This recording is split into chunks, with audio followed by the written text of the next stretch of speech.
I want to ask about refuge. So the word came up a lot in the verses, and I found it a bit confusing because I don't think of myself as a refugee, and and I also don't think that I'm kind of coming from a place of desperation, which is almost how I think about the word, which is why I'm curious to know more about, what that means. What it means. Okay. I don't think you have to think of yourself as a refugee in the usual sense. Okay. But it's more when we look at the nature of samsara, this thing of taking rebirth continually again and again under the influence of ignorance, anger, attachment, other mental afflictions, and the karma, the actions we do motivated by those things. And so just this process of continual rebirth where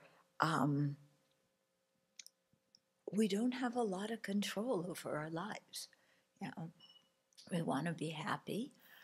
We don't want to suffer, and we cannot control the external environment to make it what we want it to be, even though we keep trying. It doesn't work. And we can't even control our own mind. I mean, you sit down to meditate, and can you keep your mind just on the breath for, more than 10 breaths? It's hard, our mind is good. Okay. When we get plagued by certain emotions, it's very difficult for us to find our way out of it. Yeah. We need methods, we need teachings, we need something, because we can't just wish everything to be the way we want it, and we can't force it to be the way we want it. And the only solution is to do something with our own mind, because that's the only thing we can control. We can't control anything else. So when you get to that kind of point of you just see, boy, I'm taking one rebirth after the next, and when you're young and you live in a prosperous country, yeah, there's suffering, but what's your biggest suffering? Yeah, what's your biggest suffering? You had to have a small birthday party, not a big one. You got a B instead of an A. You didn't get your own car when you were 16. You had to wait until you were 20. I mean, when you look at what we call suffering, it's really nothing compared to what's going on in the world. But even though, we live in a prosperous country, you're young, what do you have in your future? Okay, aging, right? Is everybody aging? Anybody here getting younger? You're getting younger. I see. We'll give you a pacifier soon. Okay, so aging, sickness, yeah. And what's the culmination of this life? Death. Okay, and there's no way, the only one we could possibly avoid is sickness, and the only way to avoid that one is by dying soon. Okay, not a good choice. But, otherwise, aging, sickness, and death is there. This is, and so we may say, well, everything's going well now, but, what is happening in the future? Okay. And I remember, years ago when I was hearing my teachers talk about aging, and they used to say, if you looked in the mirror one morning and you saw what you would look like when you were 70 or 80, you would be horrified. You wouldn't recognize that person. And I thought, okay, maybe for my mom, my dad, that holds true. But me, I'm always going to look young. And you know what? Your body doesn't go along with what your mind wants. Yeah, your mind may say, I'm always going to look young. Your body has another idea. Well, it doesn't even think. It just ages because that's its nature. Okay? And and now I look in the mirror and I go, yeah, you know what my teacher said was true. Except I am that age now. So I'm not 80. 80 is still old. Yeah. I'll tell you something. Your definition of old changes every decade. Yeah, when I was 20, 40 was like over the hill, Yeah. Then, and now 40 is like you're a baby, you don't know anything. Yeah, 40 is really young. Yeah. So is 50, so is 60, 70. 70 is a good age. You're just approaching middle age now. Yeah.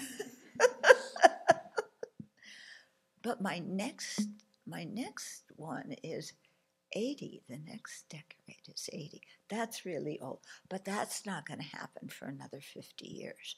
So I'm okay.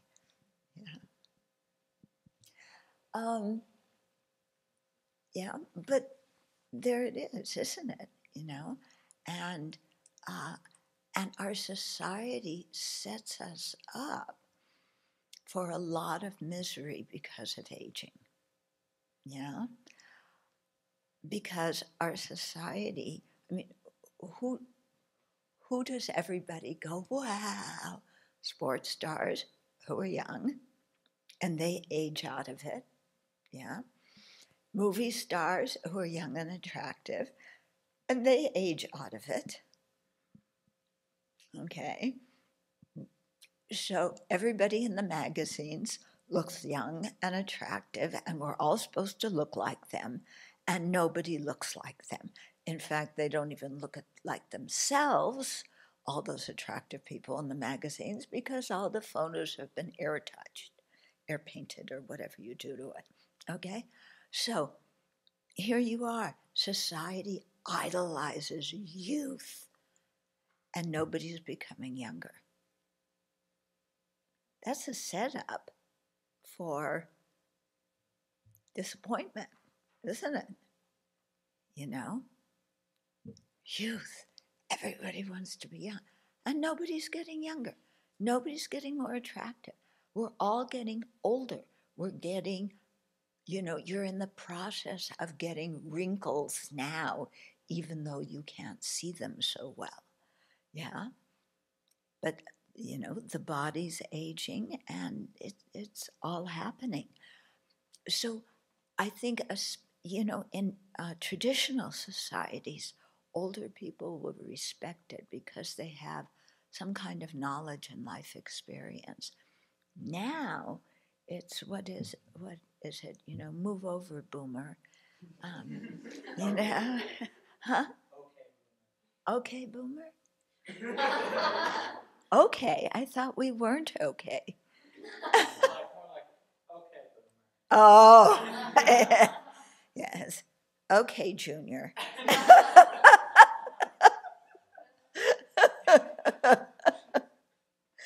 Yeah. So,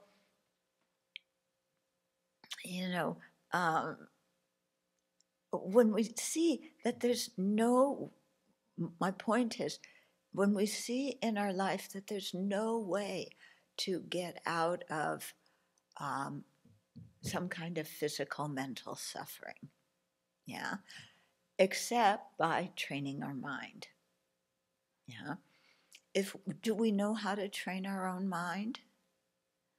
Well, you go online and this person teaches this and that person teaches that, and you can do this, learn to meditate program for 30 days on your app for 5 minutes a day, and you're going to come out, kind of almost enlightened. And isn't it? Yeah. And, so does it really work like that? I don't think it really works like that. And none of the sages who have attained actual enlightenment, not Hollywood enlightenment, um, have a different version of what the path is and what the result is and so on. So, when we really think like, oh, well, first of all, I'm concerned about my next life, yeah, because, the kiddies here at the Abbey have a nice life, but do I really want to be born as a kiddie? Yeah. How about a turkey? You've seen our turkeys, haven't you? Yeah. You want to be a turkey? Yeah. You're close to the Dharma. Yeah. All the monastics say, bless you with Om Mani Padme Hum when they see you, but all you do is all day is go like this, and pecking, looking for a little bit of food. Yeah. We just got over tick season. We could be born ticks, or in a few months we'll be in stink bug season. Yeah. So we start thinking, well, okay, I'm not quite sure what I'm going to be reborn as. None of those look really advantageous because I just keep going round and around. With those rebirths too, there's no chance to get out. And, yes, preparing for a good rebirth is the most urgent thing, but I would really like to get out of this whole cycle to start with. And, I would like to be able to benefit other people and help them get out too. But I can't even do anything for myself with the way my own mind is, so distracted and crazy right now. Yeah. So who can help me? Yeah. I need help. Who can help me? Yeah. And so we look around, and yes, our parents love us tremendously. Can your parents lead you to awakening? Yeah. Your teachers, can they lead you to awakening? Yeah, it can teach you math and, sociology, but can they lead you to awakening? Yeah. How about your boss? Once you get a job and you have a paycheck, can your paycheck, that precious paycheck, can that lead you to awakening? So, when we look around, who has attained awakening and can lead us in that direction? It's the Buddha. So we take refuge in the Buddha. Yeah. So if you want to use the usual meaning of refugee, then we're refugees from samsara. Yeah, we're fleeting samsara. We want to get out because we don't see a happy ending to things here. Okay, and the way out is through spiritual practice. So we take refuge in the Buddha, who has done what we want to do. We take refuge in the Dharma, the realizations, the minds of the people who know reality, and their, what we call their true cessations, their abandonments of certain levels of afflictions. And we take refuge in the Sangha, and here Sangha means people who have realized the nature of reality directly. The term Sangha in the West is really misused nowadays. And you find some people referring to Sangha as anybody who goes to a Buddhist center. Yeah, so you walk into a center, oh, we're all Sangha, you know. And no, I mean, because some people, they're just coming for the first or second time. Those people aren't going to lead you to enlightenment. They'll take you out to the pub after the Dharma teaching, but they're not going to be able to lead you to awakening. So the real Sangha are those who have that realization of the nature of reality. Yeah, the monastic community, not one person, but it has to be 4 fully ordained people, act as a representative of that Sangha. Yeah, but the true Sangha are individuals who have that realization. Okay, because they're trustworthy. Yeah, they've seen the nature of reality. They can describe the path to us. They can support us on the way. Yeah. And so taking refuge is something that we grow into as we learn more about the teachings, as we learn more about our situation in samsara, then, that we, how we approach the Dharma and our spiritual life changes. And, and then at a certain point, people want to take refuge. Does that make some sense to you? Yeah. So the refuge, that when you take refuge, it's a relationship between you and the Buddhas, you and the Dharma, you and the Sangha, okay? So it's, you don't need to go through a priest to, kind of make that connection. But in your meditation, you have a direct line, so to speak, in terms of, when you've heard a lot of teachings, then when you have problems, you kind of think, okay, well, which teaching do I need to practice right now? How do I need to change my way of thinking to deal with the present circumstances? And then, you remember a Dharma teaching, you practice it, and your mind calms down, and you're able to deal effectively with the situation. And so in that way, you keep practicing, okay? So it's something that you choose to do. Nobody forces you, yeah? And, it's, you make your own choice. But I think you grow into it, when you, at least, that was certainly my experience. I didn't grow up Buddhist, so, hearing the teachings was like, okay, women with shaved heads and men wearing skirts. I got it. Okay, that was my first Dharma course, And then my teacher said, you don't have to believe anything we say. I said, oh, God. Yeah, because I was so tired of adults, these people called grown-ups, telling me what the truth was with a capital T. Yeah.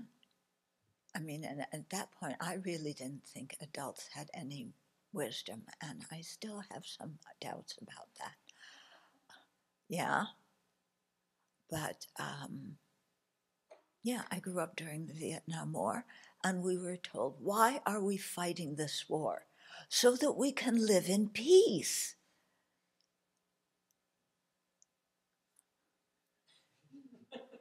I see. We kill people in a war so that we can live in peace. Something is wrong. This does not make any sense, So I was not believing anything just because somebody told me, because there's so much stuff that you hear is rubbish. And especially now, my goodness, with the conspiracy theories and what's going on with social media and everybody. It's crazy. It's crazy. So, yeah. So, you hear the teachings, you think about them, you practice them, and then, if you want to take refuge, then that option is available. Kind of going on to the topic of rebirth as well. I have two big questions that I'd like to talk about today. Okay. So the first one is that in your book you mentioned that the mind is more closely relatable to a continuum, and something that doesn't stop when our body ceases. But one of the things that I questioned was like, is that continuum linear? Do we hop in between like different places and different times? Is it always moving forward? Yeah, we're in the present. What hasn't yet arisen is the future. What has already arisen and has ceased, that's the past. So we don't go to the future and then back to the past and then to the present and then to some alternative universe. And, no, it's going forward. Kind of building off of that, the second part of that question was, yesterday we talked a little bit about how animals don't understand the nature of reality. And you can be reborn as an animal, or a previous life could have been an animal. If animals are unaware of the nature of reality, how do they gain like virtuous karma versus non-virtuous karma? Okay. And then last question. Okay, wait, like one question at a time. Okay, one question at a time. Okay, so how does somebody born as an animal get some virtuous karma? It's difficult, yeah. This is why we say mantra to them. Yeah, when we used to have teachings in that house, and all the cats attended the teachings. Yeah, they slept through the teachings, much like some of the humans. But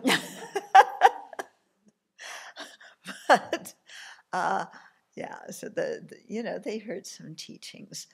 But when we shifted over to this building, because some people are allergic to cats, they can't come over here.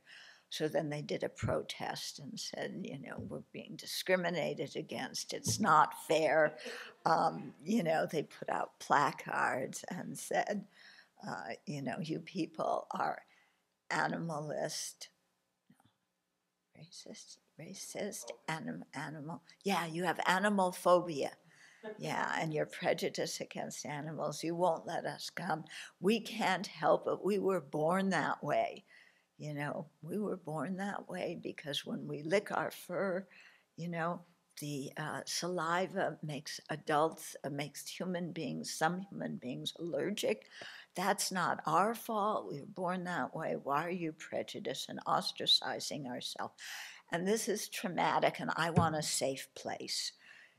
I need a safe place where I'm not going to hear anybody put down animals because it just triggers my fear so much.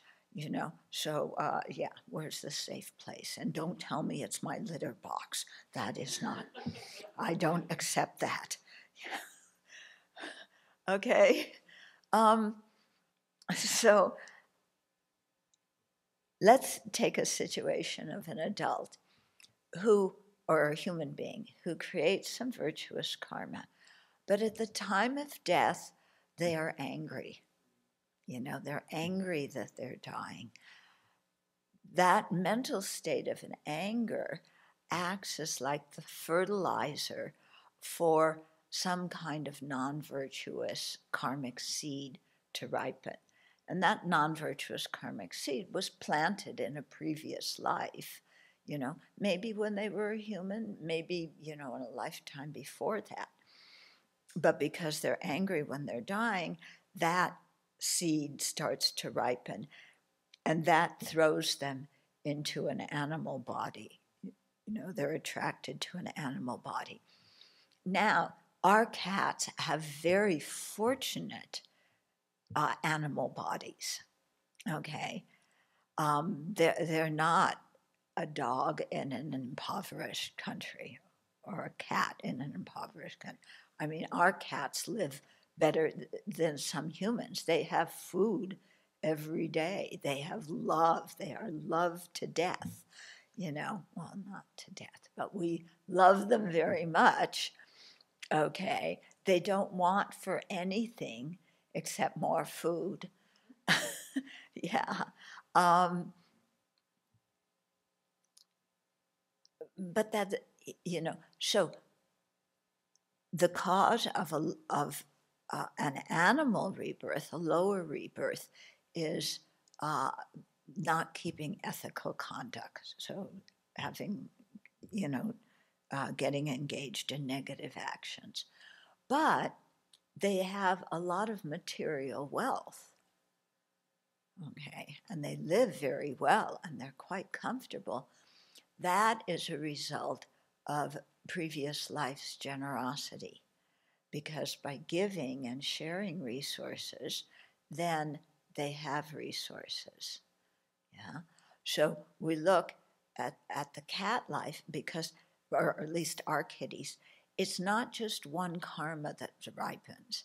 There's many, many, many karmas that ripen in each rebirth and then during each rebirth. Yeah. So because of their lapses in ethical conduct, they're born in the animal realm, but because they were generous in the past, they're born as humans. I'm sorry, they're born with prosperity and all the resources they need. Okay, so back to your question, how are they going to have a good rebirth, maybe to be born as a human being in their next life? Okay, well, first of all, when our cats die, they have people. Okay, I'll tell you. We had 2 cats to start with. Yeah, yeah. So the original inhabitants or founders of the Abbey, who initially moved in here, 1 human being and 2 cats. Okay, so I was the human being. Yeah, then there was a Chala and Manjushri, who were not deities, they were cats. Um, but they were quite special cats. Yeah. Anyway, with both of them, when they were dying, yeah. Well, first of all, they heard teachings. Yeah. They heard mantra and so on. When they were dying, we sat around them. We were saying mantra. We were giving them instructions on how to think, and really, and we did prayers for them and dedications after they passed away for them to have a good rebirth. So hopefully, all of that fertilized some kind of virtuous seed that they had created in a previous life, maybe when they were human before, so that would ripen at the end of the cat rebirth and make them attracted, throw them into another human life. Okay. And then your next question. I promised the last one for today. One of the things that I've been dwelling a lot on is attachment. And I was wondering, I know you guys take a vow as monastics for celibacy, and I was wondering what love, like romantic love without attachment, would look like. How do you practice that? Is that something worth practicing? Yeah, if you could speak to that. Yeah, we don't practice romantic love here. Why? Because romantic love and celibacy don't go together. Okay, yeah, they don't go together. So, we're celibate. We practice a different kind of love. Yeah, and if somebody had told me when I was 20 that I would be celibate, I would have told them they were crazy, out of their mind. Okay, but it really changes how you relate to life, because nobody's going to hit on me. Yeah? So it cleans up a lot of that kind of dynamic that you have with somebody that you're sexually attracted to or romantically attracted to. You know, all the flirting, all the thinking of, how can I bump into them accidentally, deliberately? What am I going to say? How am I going to use my eyes? What do they want me to be? I'm going to try and be what I think they think I should be. Is that crazy or is that crazy? Yeah. I'm attracted to someone, so to get them attracted to me, I have to become what I think they think I should be. Not who I am, but I have to squeeze myself to become a persona that I'm not in order to attract people. And then you wonder why sometimes relationships go sour. Look how they start, yeah? And romantic love is like, it's wonderful. I've been in love before. Yeah, I was married before I became a nun. It's like, oh, this person's wonderful. I'm going to live happily ever after. Yes, we're going to have fights, but we're going to work everything out. We're going to be the one couple in the universe who has such excellent communication that we're going to work everything out and remain on that honeymoon stage until we die, holding hands together. And he's as handsome as he was when he was 20 and I married him. Well, actually, he's old now. And, you get old when you get, we're all getting older and uglier, aren't we? Yeah. So, how did I get off on that one? Okay, you asked me about celibacy. I told you about celibacy. Okay, so celibacy, it really clears things up in many ways. You can just be who you are. You don't have to play any games. Your parents know that you're not going to have kids, and they deal with it. They really deal with it. Yeah. If you have siblings, it's great. I had a younger brother and a younger sister, so they both had kids. My parents were happy. They had grandchildren. They loved their grandchildren until my niece bit my mother.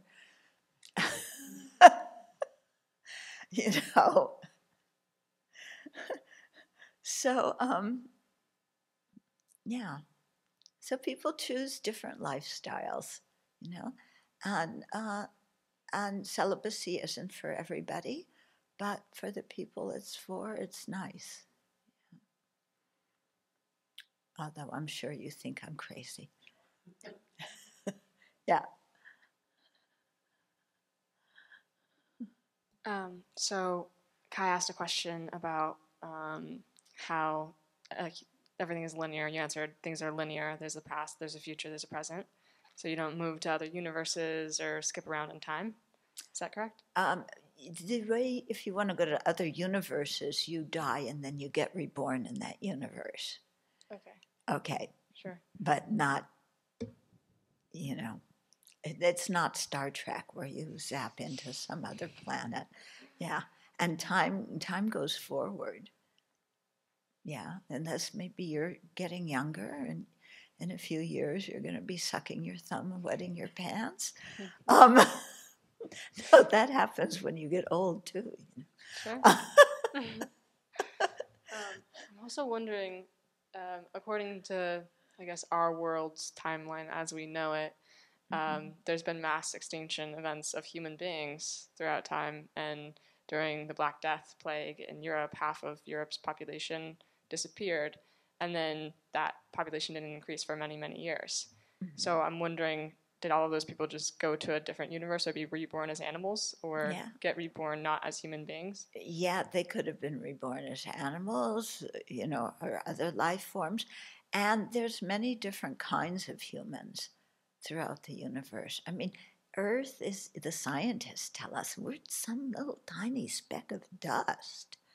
Yeah, really, compared to what's going on in the whole universe, we're just one speck of dust. And so, it's possible if we create the karma to be born, in other universes, other planets, and other life forms.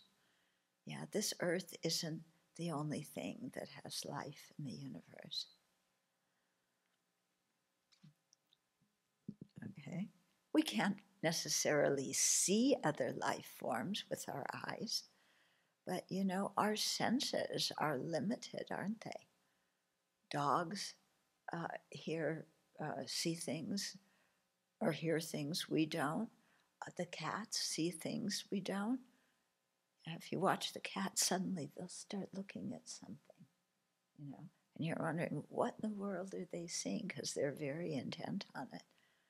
Yeah. Yeah, I had a question about sadness as an emotion, just working with it as an affliction. I find that it's hard to be mindful of. It's kind of like a fog. I can kind of like fall asleep when I'm trying to analyze it.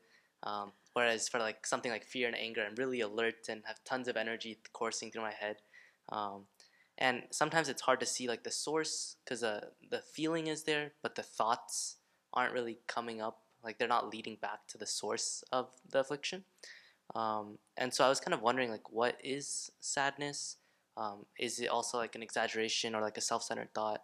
And like, how do you work with it? Okay, so sadness.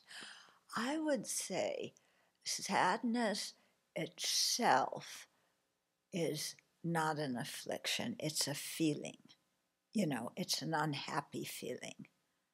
So when we talk about feelings in Buddhism, we're not talking about emotions. We're talking about happy, unhappy, pleasurable, painful. Those are what we talk about when we say the word feelings. So I would say sadness is more like an unpleasant feeling. Yeah. Now, then to look behind it, then there's often a lot of thoughts, and there could be experiences that we've had. It could be that we were really looking forward to something and then we were disappointed. Yeah. Maybe you work really hard to get what you want, you get it, and it just doesn't cut it. It's not as good as you thought it was going to be. So you're sad. Okay. Or sometimes you get what you want and it was fantastic, like you fall in love. Yeah. And then you break up and then you're sad. Okay. So sometimes sadness is, the loss of what you wanted, of what you had. Okay. Sometimes sadness could be looking at the state of the world and feeling kind of depressed, sad about the plight of the world. Okay? So then the thing is, okay, what kind of thoughts lay behind that? Yeah? And so it's an interesting thing to explore in your own mind when you're sad. What are the thoughts going on? And I'll put some out there, and then just to kind of prime the thing, and then you can check your own mind and your experience. Sometimes what the thought is, oh, I was so happy and my happiness disappeared. Yeah. Or, oh, I got what I wanted and I was happy for a second, and then it just wasn't as good as it was supposed to be. So I'm disappointed. Yeah. And behind that is like the thought, I should always be happy. Yeah? I often talk about our rules of the universe. That's one of them. I should always be happy. And the universe owes it to me. Yeah? The universe should make me happy. I should always be happy without having to do anything. Okay? I don't need to create the causes of happiness. I don't need to be nice to other people. I don't need to be cooperative. I just need to exist, and the universe should make me happy. Well, the universe, that's not the business of the universe. Yeah. And the thing is that, we're so often it's our way of thinking that makes us unhappy. So behind a lot of those ways of thinking is the thing of, life should be different. Yeah, there's a lot of shoulds, and I should be happy, and this should make me happy, and people should love me, and people should appreciate me, and people should accept me, and and the universe is letting me down because these external things are not happening. So if they don't happen, then I'm just going to be sad. Yeah. But, okay, that the way we're describing that to us isn't actually correct. Okay? Because it's not the universe's responsibility to make us happy. Okay? Happiness comes from inside here. Yeah? When we have a peaceful mind, when we have a mind that is kind, when we can see other people's good qualities and rejoice in their virtue, rejoice in their fortune, then our own mind can be happy. Because if happiness were dependent on external things, that's the way we think. And so that's why we're going through our life. It's always, happiness depends on external things. So I need this, and I need this, and I need this, and I need this. And I get all these things, and I'm still not happy because the happiness doesn't come from outside. Yeah? So, so initially this might be, oh, I thought all those things were going to make me happy. They're not. Oh, this is really depressing. Actually, it's not depressing because if our happiness and our suffering depended only on external things, then we have no control. Okay? If our happiness and our misery comes from in here, that we can change. That we have some control over. We can create the causes of happiness. We can change our way of thinking so that instead of looking at what is disappointing in our lives, we look at how the fortune that we have in our lives, which we often and mostly take for granted. Does that make some sense to you? Yeah. Huh? It makes some sense. Okay. Yeah, you can follow up on it some more if you want. I kind of had a question off of that as well. I'm not sure what her honorifics are, but I was reading Pema Chodron's book, Start As You Are or Start Where You Are. She has a section where she speaks about when you really quiet the mind and gain clarity, you'll find that most of the time you have an open-heartedness tinged with sorrow. And she describes sorrow as an inborn quality of human beings, a sort of like ancestral, she calls it an heirloom sorrow. Could you describe that? What does she mean by heirlooms? She means like it's something that we have always had, or humans in general always have sorrow as just sort of a baseline of like there's always open-heartedness, but there's like always going to be sorrow about the human condition, or that's just the nature of samsara. It's something like handed down to us or passed down to us, that sort of like an heirloom, you know. And I guess I was wondering, we have been doing a lot of visualizations about imagining what it would be like to be completely sorrowless in a never-ending state of bliss. But to me, from my own lived experience, I mean, obviously I'm not enlightened, so I can't even really understand that, but I also feel that perhaps like a bit of sorrow is somewhat natural or normal and almost something to appreciate. I guess maybe this is like sundown syndrome, or appreciating something that shouldn't be appreciated, or maybe a negative state of mind. But as opposed to sadness, I feel sorrow is like a place where empathy or compassion can grow out of. And I'm wondering your perspective on that. Yeah, compassion can grow out of sorrow, but it has to grow out of more than sorrow. Because if you just stay sorrowful, it's very easy from there to get into the whole thing's screwed and there's nothing I can do about it. You know? And you get depressed. Yeah, depression is not helpful at all. Okay.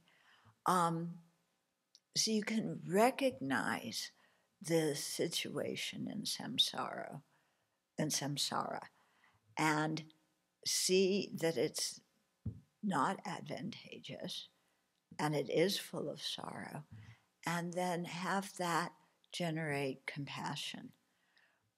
But the compassion of bodhisattvas isn't just supported by sorrow, it's supported by optimism. Yeah, because you see that why are beings unhappy? Yeah, it's because of karma. Where did the karma get created? By the afflictions. Yeah. Also, when you have an afflicted mental state, you're unhappy right then and there. Yeah. So the unhappiness comes from the karma and the afflictions, and those can be eliminated completely. It takes time, but there is reason for optimism, because what is holding us and everybody else down is something that can be removed. Yeah. So bodhisattvas, have so much compassion for others. They see the plight they're in. Yeah. And and they're optimistic. They see the plight sentient beings are in, and they know that the causes of those can be changed. And so they're optimistic. Yeah. And they're full of energy to go about trying to help sentient beings be liberated. Yeah. So their lives are pretty happy. It's not like, oh, sorrowful, oh, this whole world is sorrowful, I'm so depressed. It's like, yeah, pain exists, samsara is abominable, but beings have the Buddha nature, they have the potential to be fully awakened, and that's something really remarkable and something to be treasured and respected in everybody. Yeah. And then you live your life with that kind of optimism, because you're going in a good direction. And okay, things are going to take time, but you're going in a good direction, and that makes your mind very happy. Compared to when you were before going, there's a war here, there's a war there, everything, the country is falling apart, people are talking and not making any sense, and what not is going on here, and then saying, screw the whole thing. Yeah. Because that's not a helpful state of mind. What do you think? I think sorrow might be slightly different than what you're speaking to, which I think I would describe as despair or despondency or maybe depression. Mm-hmm. So I think I'm more speaking to sorrow as like Disappointment? not quite. I guess it's sort of romantic the way I'm describing sorrow, but You left me. Not quite. More, sort of though. Just sort of. I guess to me, sometimes compassion and sorrow feel very similar, or this very like tender-heartedness is how I suppose I would describe sorrow. Okay. Do you think that bodhisattvas could have sorrow? Okay. But we have to just see the difference between sorrow and personal distress, okay? Because some people, when they talk about compassion, define it etymologically. Compassion means suffer with. So compassion means I suffer with somebody else. Okay. And then you think I'm supposed to become compassionate? Look, I have enough suffering by myself, and I'm supposed to suffer with all these other people. That's a little bit much for us. So compassion is the wish that living beings be free from suffering. So I don't think you have to suffer with them in the same way that they suffer. In order to have compassion. Because when you understand that you've been everything, done everything in samsara, you've felt everything sorrowful before, and even as a human being, maybe you don't remember it, but you can imagine. I mean, can you imagine what people in Gaza are feeling right now? Yeah. If we spend some time, we can imagine these things. And, we know what that's like. We don't have to suffer ourselves to know that that's something painful, because we know that from our past experience.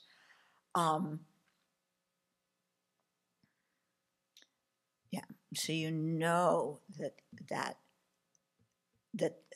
pain exists. You also know there's an alternative. Yeah? And so you have some kind of upbeat energy because you see there is an alternative, and that you can go in that direction and you can help other people go in that direction too. Okay? Personal distress is what we call the near enemy of compassion. When I have compassion for somebody, the focus is on them. I can see you're suffering. I want you to be free of that suffering. My focus is on that person and helping them as best as we can. If my compassion gets disjointed and afflicted, then it becomes personal distress, which is, I can't bear to see you suffer. Okay? When I can't bear to see somebody suffer, where's my attention? Where's my focus? I can't bear to see somebody suffer. So the focus has shifted from the other person's misery and my wanting to alleviate it to my misery. Okay? So compassion is something we want to cultivate, but without letting it slide into the near enemy of personal distress. Okay? One example, some years ago, I lived in Singapore for a while, and yes. And I love Singapore, by the way. Good place. No guns. Yeah, not so much freedom of speech in some ways, but you know, as a woman, you can walk out in that city anytime you want to, and nobody is going to bother you. You know, it's amazing. So anyway, and let's come back from that distraction. Um, uh, yes. Oh, yes. So I was living in Singapore, and a family called me. One of the members of the family was dying, and they wanted me to come and talk to them before they died. Okay. So I go to the family's flat, and they let me in, and they wanted, you know, the family is in the living room, and so they wanted to talk to me first. So I was there and talked, and the family was asking this and that and the other thing, and I wound up counseling the family because they were so distressed about this one family member dying. And I had been there like, I don't know, an hour or more, and I needed to go somewhere else. And so there was very little time for me to go to actually talk with the person who was dying, who was a person who was suffering, yeah, because the family was suffering so much because their compassion had become personal distress. They were so upset about how could this family member die and what are we going to do after they die. Okay, so that's just, you know, so you can see, when is it personal distress? You know, when it's my pain seeing somebody else suffer, and when is it I'm focused on the other person and wanting them to be free of suffering, even though I can't snap my fingers and make it happen, but I can be there. I can comfort them. Yeah, I can give them something while they're suffering, you know, that will help them mentally. And, you know, you may not be able to take away the physical pain, but very often the mental pain is often greater than the physical pain. Yeah. Let me just ask this. In your life, for as long as you've lived right now, how many people have experienced more physical pain than mental pain? No one. How many of you have experienced more mental, emotional pain than physical pain? Okay. Yeah, that's telling, isn't it? And if you can very often, if you can deal with the mental pain, then the physical pain isn't so bad. Yeah. It's when the mental pain takes you down. I'll give you another example. As you can tell, I like telling stories from my own experience because this is how I gain conviction in the teachings.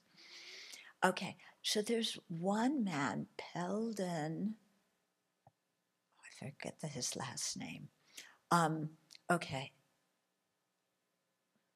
Anyway, he wrote a book, which also I can't remember the name of, but because, okay, in 1959, the Chinese communists took over Tibet. They had been encroaching on Tibet for, you know, some time already. But in 59, there was an abortive uprising against the Chinese occupation, communist occupation. And that's when His Holiness Dalai Lama fled into India as a refugee, and tens of thousands of Tibetans followed him. Okay, but most of the Tibetans stayed behind in Tibet. Okay, that was their home, and how were they going to leave? And so Peldon was one of those people. He was a monk. Yeah, the Chinese communists during the Cultural Revolution, which if you don't know anything about the Cultural Revolution, I really recommend that you do some reading about it so you can see how a country flips out together, you know. Even before the Cultural Revolution, but especially during the Cultural Revolution, monasteries and nunneries were shut down, texts were burned, monastics were made to disrobe. You know, there used to be well over 2,500 monasteries in Tibet, and after the Cultural Revolution, there were 70. So you can imagine the kind of destruction. And many of the monastics were imprisoned. So Peldon was also imprisoned for many years and, humiliated and so on. It was really terrible. So he finally got out, and he started talking about his experience under the communist government.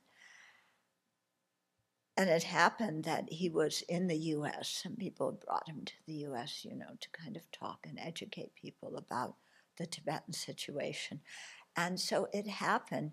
I was living in Seattle at the time, and there was the possibility of him coming to our Dharma group and talking. So, of course, I invited him.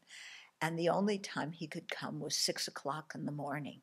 So, because he had to leave that day. So he came at 6 o'clock in the morning. The whole group came.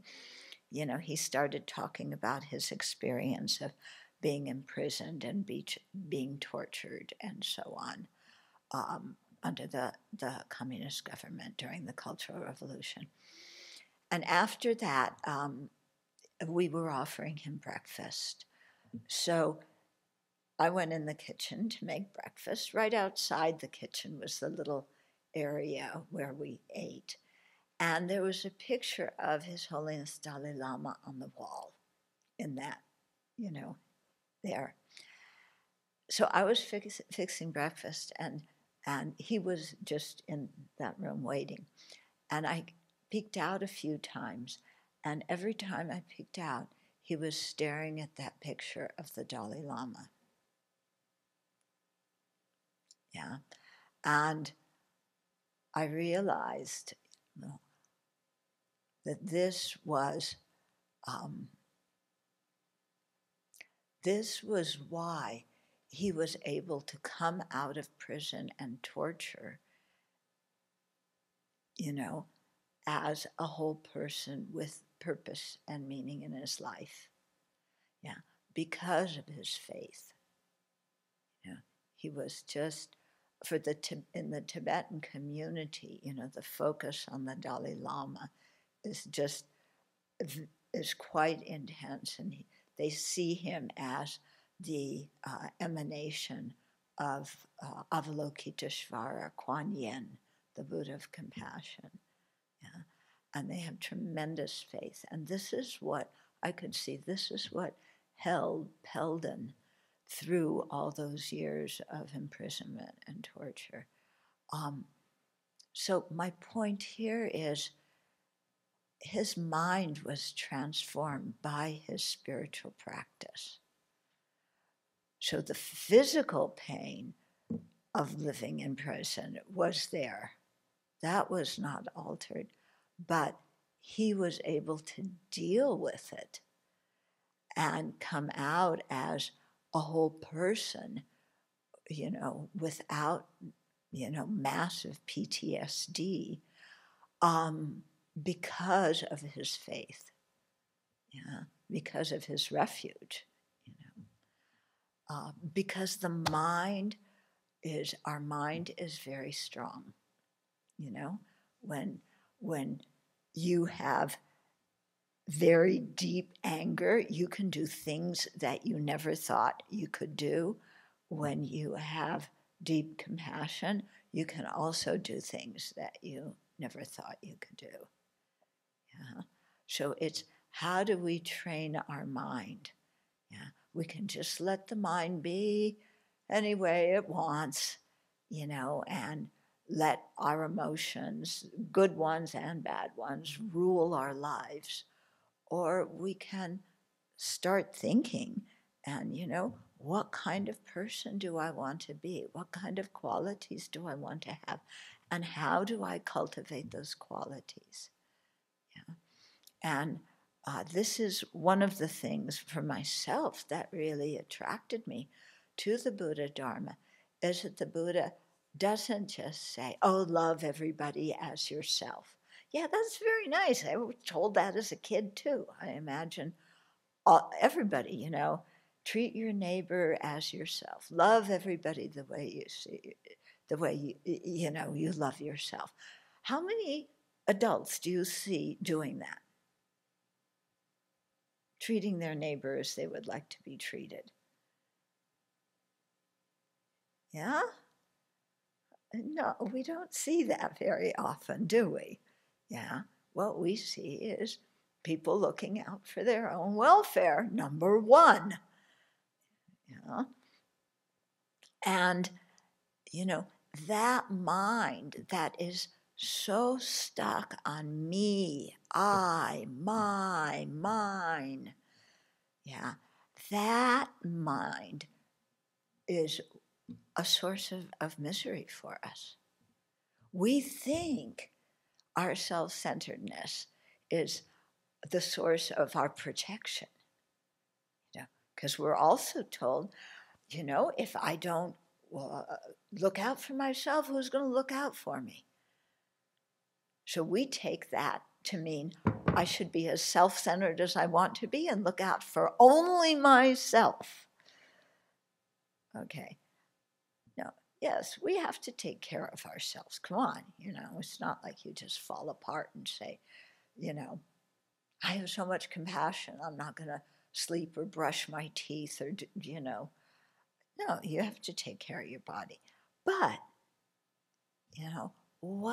what is the real source of pain and misery? Is it the body or is it the mind? How much does our mind contribute to our experience? Yeah? And when we start looking, we see that, our mind contributes a lot to our experience. Okay. An example that I like to use to show this is we've all had the experience of going into a room where we don't know anybody. Have you had that experience?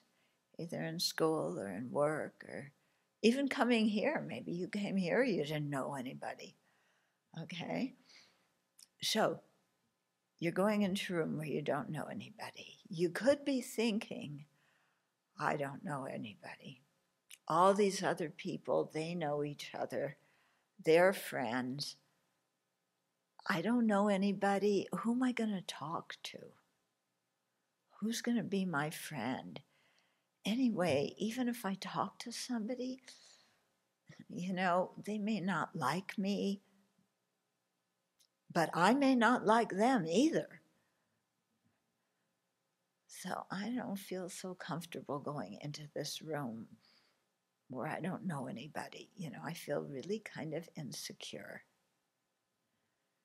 Okay, so you could have that kind of mind, before you go into a place where you don't know anybody. Or you could think, oh, I'm going into a room where I don't know anybody. All these people have had their own life experience, which is different from my life experience. I can talk to them and hear about their lives. And that's really interesting. Yeah, because they've lived through things that I never have. And I can learn so much by talking to them and how they think and what they've been through and how they've dealt with it. Okay, so yeah, going into this room where I don't know anybody, that's going to be kind of interesting and cool. Okay, so you have these two people. Yeah, one is like, they're not going to like me. I'm not going to like them. Who am I going to talk to? I'm going to be the outcast. And the other person is, oh, there's so many interesting people here. I want to go out and meet new people.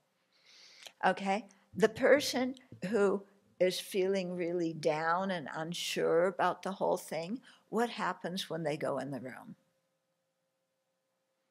Are they going to talk to anybody? Are they going to be friendly? No, because you've already decided you're not going to be friendly and talk to anybody, because you've already decided you don't fit in and they're not going to understand you. Okay? So obviously you don't do anything to change that at all. The other person who says, wow, there's so many interesting people with different experiences, yeah, then they're going to go in the room and they're going to start talking to people and asking them questions and having discussions. And they're going to have a really good time. Yeah. The situation is exactly the same for these two people. But what makes the difference of whether you have a good time or whether you feel left out? What's going on in your mind, your attitude? Okay? So this really shows, it's a good example, I think, that we've all been through, yeah, of how important our attitude is, how important our mind is. I've heard Bodhisattva's compassion described as unbearable, as in unbearable compassion. So what does the unbearable refer to? Oh, they sit around sobbing all day. All sentient beings are in some suffering state. I used up this box of things. Give me more tissue. You know, I have stock in the tissue company. That's because I need it, because I'm just crying. I'm so upset. Bodhisattvas are suffering, and I find it unbearable. Okay. So it's so unbearable. What do I do to help them? Nothing. Okay? Is that a bodhisattva's compassion? No. You know, bodhisattvas find other sentient beings suffering unbearable. So what do?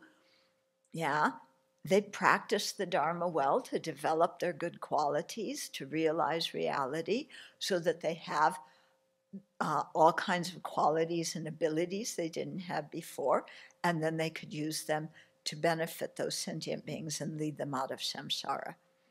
So the way they find sentient beings suffering unbearable motivates them to act. Okay. The other kind of unbearable is, you know, the only ones who benefit from that are the stockholders in Kleenex, you know. Uh-huh. So Harshit has a question. Uh-huh. He says, it's about meditation practice. He says, for someone who is still quite a novice, how do you recommend to work on deepening concentration and eventually working on the analytical vipassana part? How does one build on the practice? Any advice on that? Okay. So how to start your practice. So I think doing some meditation to improve our concentration is very helpful. But my teachers, you know, do not emphasize just doing shamatha. Yeah, shamatha is the concentration meditation. They emphasize really learning the Buddha's teachings so that you have a Buddhist worldview. Yeah, so that you understand what is samsara, how does samsara come into being, what causes it, what's its nature, what's its effect, what is Buddha nature, you know, what is the potential that's in my mind, yeah, what is virtue, what is non-virtue, how do I deal with my anger, yeah, so that I can have a very upbeat, you know, attitude towards life. How do I work with all my greed and attachment and dissatisfaction? Yeah. So My teachers really recommended, learning these teachings and then seeing how they applied to our own lives. Yeah. Because when we can see that what the Buddha described applies to our lives, then we become really sincere because we want to start practicing the antidotes to the afflictions. Yeah. So the ultimate antidote is realizing the nature of reality, the emptiness of true existence. That's the ultimate antidote. That is what Vipassana meditation is aimed at, And I'm talking about what Vipassana means here in the Tibetan tradition. I'm not talking about in America, people talk about Vipassana as one Buddhist tradition. It's not a tradition. It's a type of meditation. So they've named their what they do after the meditation, But actually, it came from the Theravada tradition, what those people are doing. But Vipassana exists in all the Buddhist traditions, and it's practiced in slightly different ways. Yeah, in the different traditions. So, yes, realizing emptiness is the ultimate antidote. But, when you're in kindergarten, you can't practice calculus because you have to learn how to count, you have to learn how to add first. Yeah, so kind of start at the beginning. What's the Buddhist worldview? What's going on in my mind? What is my biggest affliction? Yeah. What troubles me the most? Is it ignorance? Is it attachment and greed and dissatisfaction? Is it anger and hatred and aversion? Is it jealousy? Not being able to endure other people's opportunities and virtue? Is it arrogance, thinking that I'm, the best one in the world? Okay, so, we have all of these. Okay, we also have, understanding and love and compassion and peacefulness, we have concentration, we have integrity, we have consideration for others, we have compassion, we have all sorts of really beneficial qualities too. Yeah. So, really, the ultimate thing to get rid of the afflictions is this understanding of the nature of reality. But that's really hard to understand. Yeah. So we start out working with other methods to counteract the mental afflictions, okay, the disturbing emotions and wrong views, because those antidotes are easier for us to practice. Yeah. And so we start practicing them now. And as we practice, our mind gets a bit calmer. We understand life a bit better. We're more patient and tolerant with other people. Yeah, we're not so judgmental. And so we start, our ethical conduct really improves. And that's a really good foundation for the path, is that ethical conduct. Okay, because that's going to be a major factor in having a good rebirth. Yeah, and we need good rebirth so that we can continue to practice the Dharma. Okay, so the way my teachers taught us is, do a little bit of meditation to improve your concentration, but you're not going to get total single-pointedness living a busy life. It's like that's what you're going to gain once you go in retreat. But when you're living a busy life and you have to go to school and you have to go to work and you have all these other things, you're not going to get single-pointed concentration where you sit down and instantly go into samadhi. Because our minds, what are they like right now? Yeah?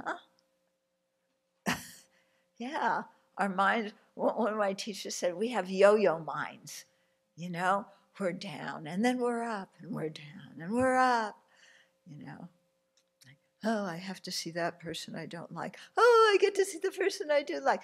Oh, they serve pickles. Oh, they serve chocolate. Mind up and down, up and down, So we have to just, begin to smooth that out a little bit. We're not going to have single pointedness right away, but let's smooth the mind out a bit by practicing these other antidotes to the afflictions that are easier to practice than gaining the realization of the lack of true existence. And when we start to smooth our emotions out, we're happier now, and then automatically we have fewer distractions when we sit down to meditate.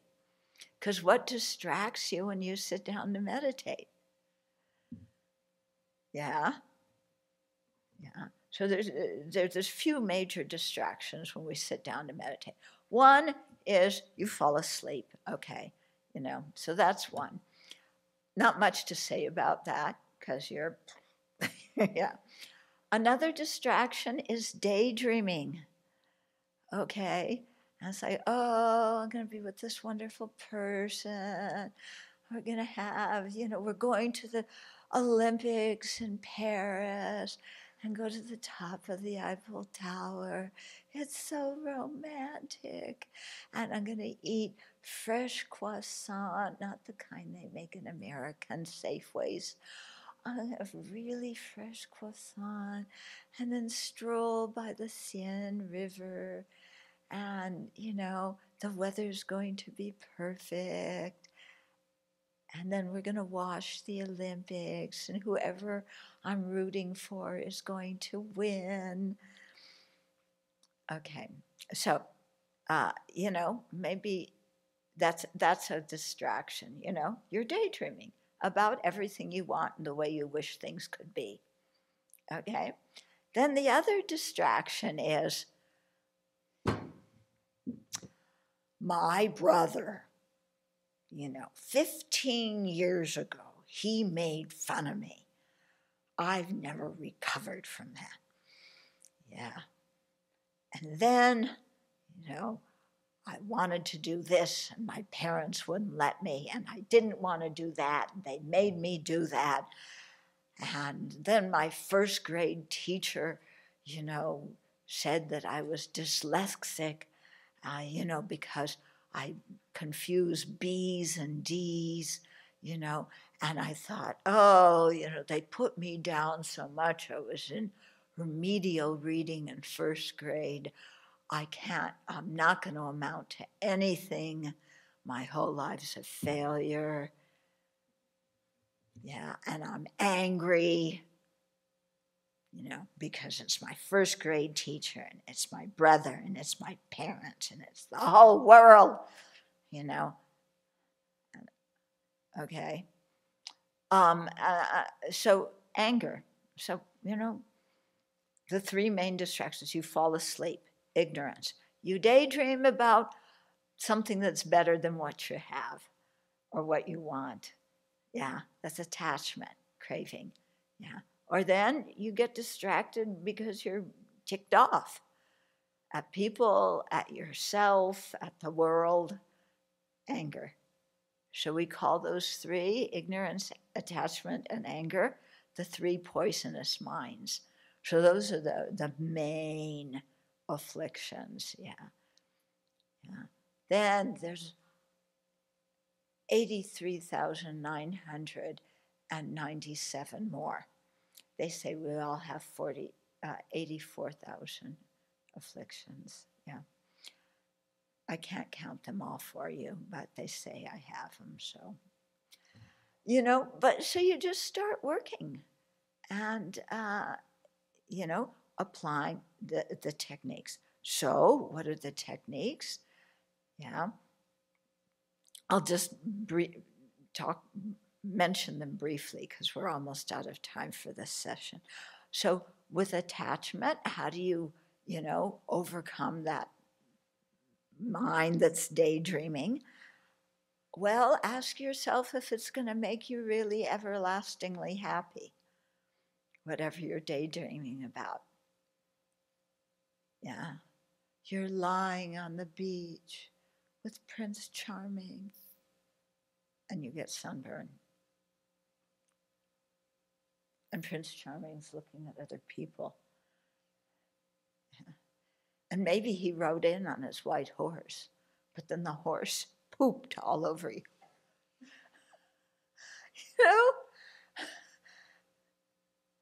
So you just, and anyway, even if it's all perfect, how long is it going to stay that way? Okay. So you begin like, okay, actually what I'm daydreaming about, I don't need to be so attached to it.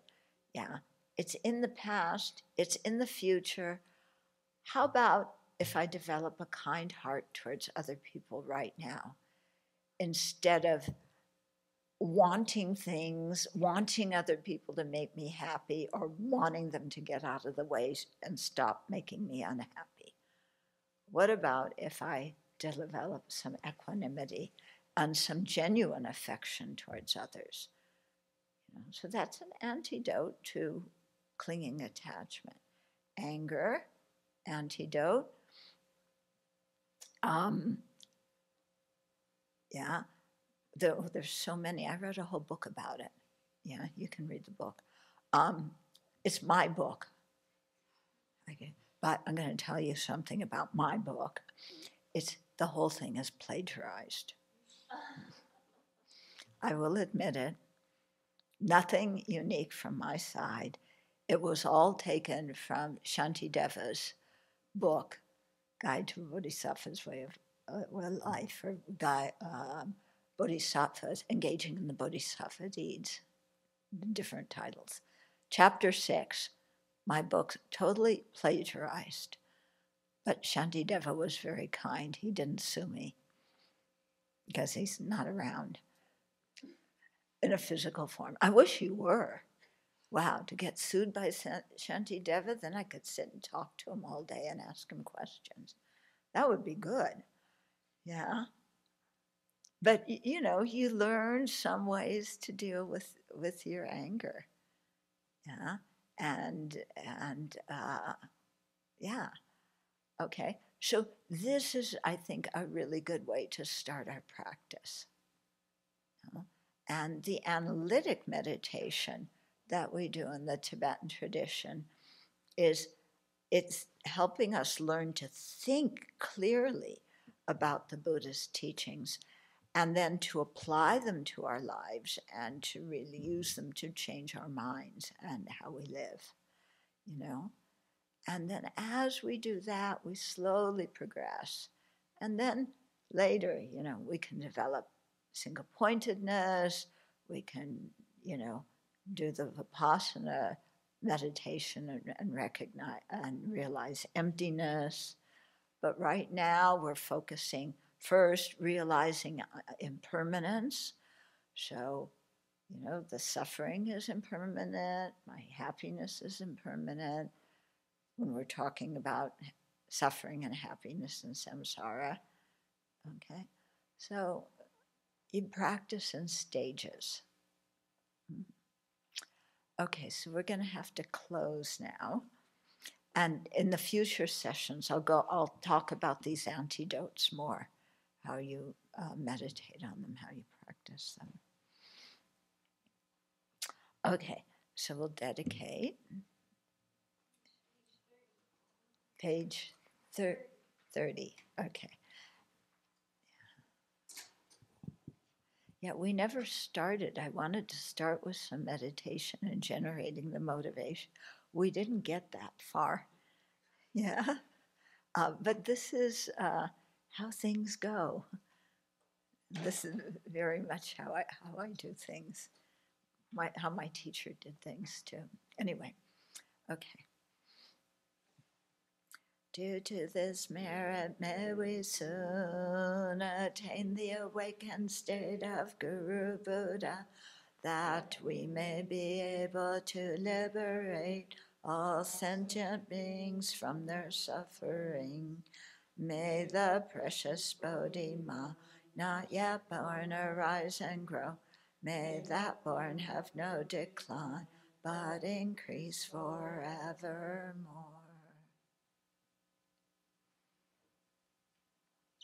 Okay. So let's take a break until 11 o'clock, which I think is 8 o'clock in Germany. Yeah. And then we'll sit in a circle and have some discussion. Okay?